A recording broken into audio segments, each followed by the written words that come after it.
Ons beweeg nou volgens die kerkkalender in die tyd van Pinkster in. Voor die geskenk van Pinkster gekom het Jesus die disippels beveel om te wag in Handelinge 1 vers 4. En ek wil hê jy moet dink aan die disippels soos 'n groep mense wat rondom 'n hoë prestasie elektriese motor staan. Dit het 'n kragtige engine, 'n aerodinamiese ontwerp, is gebou vir ongelooflike spoed, maar die batterye is nie gelaai nie. Die mense kan nou dit self die pad afstoot, maar dit gaan maar uitputtend en baie stadig gaan.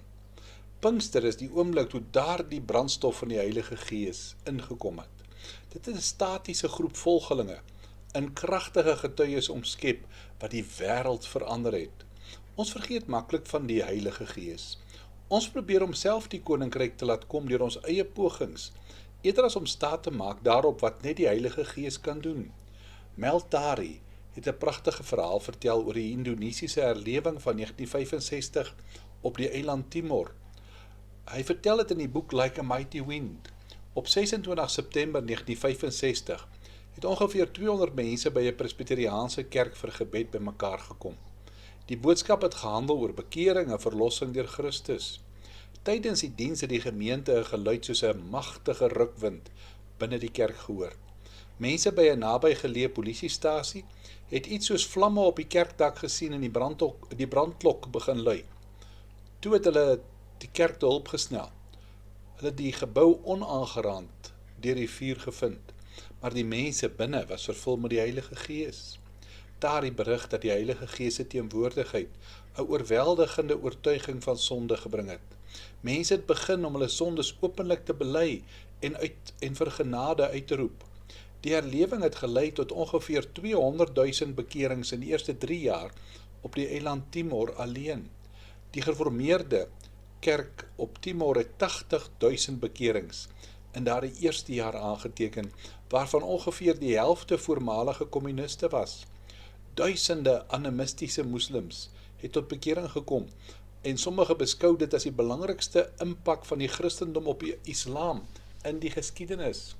Baie ongelooflike stories is opgeteken. By een geleentheid het die span uitgegaan om die evangelie te gaan deel en hulle is uitgenooi om iets te eet. Min het hulle geweet dat daar gif in die kos was. Die vergiftigingspoging het gekom van plaaslike toordokters wat bedreig gevoel het deur die vinnige verspreiding van die Christendom en die verlating van die tradisionele afgode. Die span het eenvoudig God se seën gevra, het almal van die vergiftigde kos geëet sonder om enige iets daarvan oor te kom. Hierdie voorval het as 'n dramatiese teken gedien vir die plaaslike gemeenskap. Toe diegene wat die gif voorberei het sien dat die gelowiges oorleef het dit gelei tot hulle onmiddellike bekering van gesinne en soms 'n hele dorp. In Johannes 3 vers 8 verduidelik die Here Jesus dat die Gees is soos die wind wat waai waar hy wil. In Jesegiel 37 vers 9 tot 10 kry ons die profesie van die wind wat lewe in die droë bene blaas, 'n voorloper van die Gees se lewegewende krag. Nou is die vraag, wat moet ons doen? Dink vir 'n oomblik aan 'n seilboot wat in die middel van 'n doodstil oseaan lê.